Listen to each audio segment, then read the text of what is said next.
Good morning students. आज हम exercise first करेंगे जो आपकी रह गई थी। फर्स्ट एक्सरसाइज में जो आपका डिलीट पोर्शन है वो इक्लिड डिवीज़न लेमा है। तो इक्लिड डिवीज़न लेमा है तो इस अकॉर्डिंग जहाँ तक लगता है फर्स्ट एक्सरसाइज की 1.1 उसी पे डिपेंड है। तो अपन को 1.1 नहीं करनी है, अपन एक बार 1.1 को छोड़ के 1.2 पर आते हैं। ठीक है, तो आज मैं आपको 1.2 करवाऊँगी।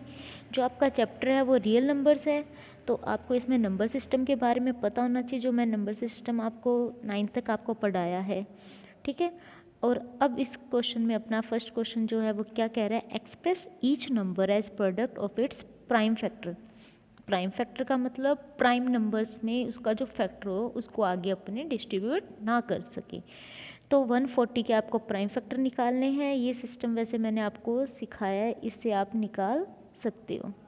ठीक है, 2 से करके देख लेना, ऐसे करके आप इसके प्राइम फैक्टर निकाल लेना। तो आपके हर नंबर के आपके पास प्राइम फैक्टर आ जाएंगे। जैसे 140 के आगे अपने 2 इंटू 2 इंटू 5 इंटू 7, तो 2 की स्क्वायर 5 इंटू 7। इस टाइप से आप हर एक नंबर के प्राइम फैक्टर निकाल सकते हैं। नेक्स्ट अपना सेकंड क्वेश्चन आता है, find the LCM and HCF. पहले मैं बता देती हूँ एलसीएम और एचसीएफ क्या होता है। तो अपने जैसे मान लो मैं लिखती हूँ 6 और 8 के फैक्टर, पहले फैक्टर करती हैं, या क्या 2 इंटू 3, या क्या 2 इंटू 2 इंटू 2। एक नंबर और ले लेते हैं अपन, 12 ले लेते हैं। तो ये अपना बनता है 2 इंटू 2 इंटू 3। ठीक है, अब अपन को क्या करना है कि इसके एलसीएम और एचसीएफ बताने हैं। तो मैं आपको थोड़ा सा एक गाइड कर देती हूँ। पहले सबसे पहले इनके पेयर बना लिया करो कि पेयर किसकी कंप्लीट बनते हैं। मुझे तो ये दिख रहा है कि सिर्फ एक 2 ही है जो सब में आ रहा है, बाकी 3 सब में नहीं आ रहा। तो जो 2 है ये तो इसका क्या हो जाएगा, एचसीएफ। ठीक है, 2 क्या हो गया इसका, एचसीएफ। अब बात आती है एलसीएम की। तो आपको देखना है कि बाकी जो नंबर थे उसकी कितनी हाईएस्ट पावर बच रही है। जैसे यहाँ पर 2 सिंगल टाइम, यहाँ कितनी बार 2 टाइम, तो यहाँ आ जाएगा 2 इंटू 2। 3 कितनी बार हाईएस्ट बच रहा है, 1 टाइम। ठीक है, तो इसका मतलब 2 इंटू 2 इंटू 2 इंटू 3। ठीक है, 2 2 जा 4, 4 2 जा 8, 8 3 जा 24। ये अपना एलसीएम हो जाएगा। ये मेथड को यूज़ करना है। ठीक है, अब अपन पूरा क्वेश्चन पढ़ लेते हैं। Find the LCM and HCF of following pair of integer and verify the LCM and HCF is equal to product of the two numbers। ये अपना एक फॉर्मूला होता है कि अगर कोई नंबर्स हैं उनका LCM और HCF निकाल के उनका मल्टीप्लाई कर दे तो वो उनके नंबर्स के प्रोडक्ट के इक्वल ही होता है। तो ये वेरीफाई करने के लिए पहले अपन इसको सॉल्व करते हैं। ठीक है, तो देखिए अपना क्वेश्चन, तो पहले वाला ही ले लेते हैं 26 एंड 51। 26 का जो पेयर करके देखिए प्राइम फैक्टर किए तो 2 इंटू 13, 91 के 7 इंटू 13। तो एचसीएफ से सीधी सी बात है क्या आ जाएगा 13, और एलसीएम क्या आ जाएगा 2 और 7 और मल्टीप्लाई होके 182 आ गया। ये आ गया, ये तो आ गया एलसीएम और एचसीएफ। अब आगे क्या करना है, वेरीफाई। तो एलसीएम और एचसीएफ का मल्टीप्लाई जो है वो अपन देख लेते हैं क्या आ रहा है, और प्रोडक्ट ऑफ 2 नंबर्स उनका मल्टीप्लाई क्या आ रहा है। अगर तो सेम आ रहा है तो वो क्या हो जाएगा, वेरीफाई हो गया। तो अपन ने देखा दोनों का सेम आ गया, इट मीन्स ये वेरीफाई होता है। ठीक है, इसके बाद आता है आपका नेक्स्ट क्वेश्चन थर्ड। ये तो बहुत ही ईजी क्वेश्चन है। Find the LCM and HCF of following integer by applying the prime factorisation method. तो प्राइम फैक्टर निकालते आपको इनके एलसीएम और एचसीएफ बताने हैं। अभी मैं आपको बता देती हूँ, जैसे इस क्वेश्चन के 12 के क्या हुए, 2 इंटू 2 इंटू 3, 15 के 3 इंटू 5, इसके 3 इंटू 7। तो कॉमन तो मुझे 3 ही दिखा, तो 3 हो गया एचसीएफ। अब एलसीएम देखते हैं, अगर 3 तो आ गया, बाकी क्या बचे 5 7। 2 हाईएस्ट कितनी बार आ रहा है, 2 टाइम, तो ये अपना आ गया। मल्टीप्लाई करते ही आंसर आ जाएगा। क्लियर है, इजी एक्सरसाइज। ठीक है, फिर भी इसको अपन देख लेते हैं। फिर उसके बाद आपका क्वेश्चन है जो थोड़े बहुत रिमेनिंग होंगे वो आप कर सकते हो इजी, उसमें भी शायद एलसीएम एचसीएफ ही होगा। आपका 5th क्वेश्चन देखिए। अब 5th क्वेश्चन क्या कहता है, check whether 6 n can end with the digit 0 for any natural number. वो कहता है 6 की पावर जो n है क्या वो कभी भी जीरो पर आकर ख़त्म होती है? कोई नेचुरल नंबर n मतलब उसका पावर कोई भी नेचुरल नंबर हो, 2 3 4 5 6 एनीथिंग, कुछ भी हो सकती है। ठीक है, अब अपन क्या कहते हैं, तो आप एक बार नॉर्मल लैंग्वेज में समझना, फिर मैं इसको ये जो लिखा हुआ है ये सेम बता दूँगी। देखिए 6 अपन ने देखा 6 के प्राइम फैक्टर होते हैं 2 और 3, ये होते हैं। अब अगर अपन देखें 2 और 3 ये हमेशा क्या रहेंगे, 6 रहेंगे। इसका ऐसा कोई फैक्टर नहीं है कि अपना जीरो बन जाए। जैसे 5 हो तो अपने क्या कह सकते थे, यहाँ पर 5 होते 10 बन जाता, बट अब 6 के जो फैक्टर होते हैं वो हमेशा 2 और 3 होते हैं, तो उसकी किसी भी कंडीशन में जीरो नहीं बन पाता। तो अपने इसको कैसे कहेंगे, if any number ends with the digit zero it should be divisible bye 10।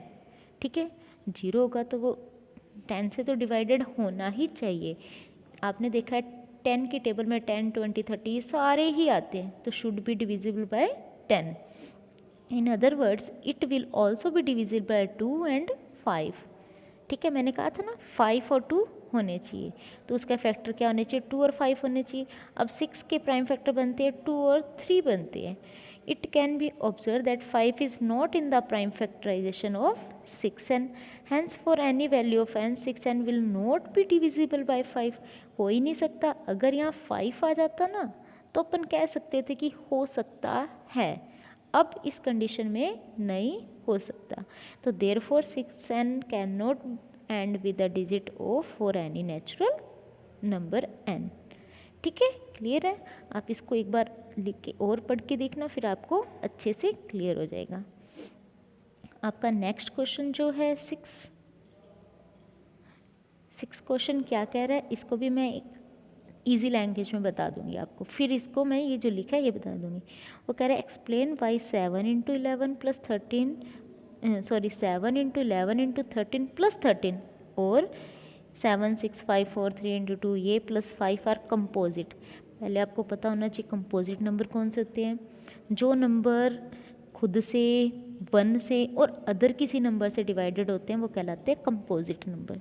ठीक है, और प्राइम नंबर्स वो होते हैं जो खुद से और 1 से डिवाइडेड हो।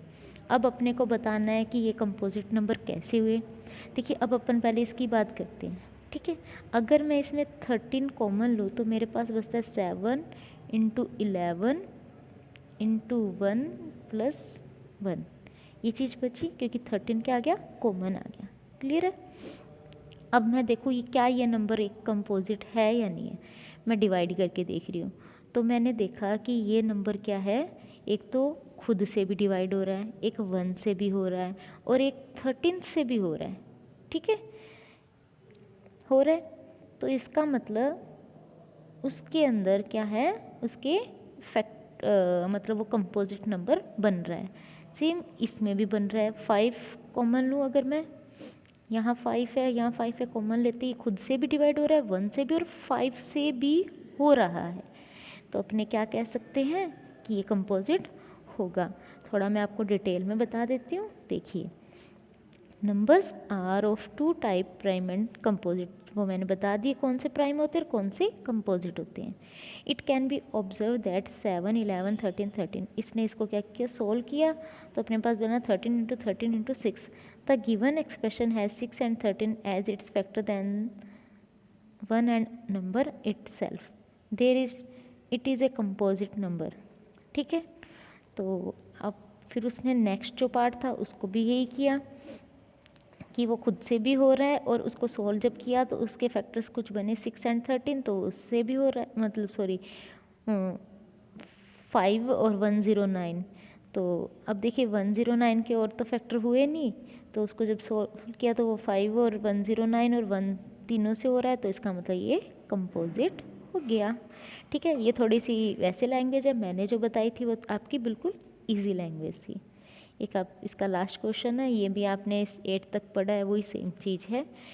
There is a circular path around a sports field, Sonia takes 18 minute to drive one round of the field while Ravi takes 13 minutes for the same. Suppose they both start at the same point at the same time and go the same direction. After how many minutes will they meet again at the starting point?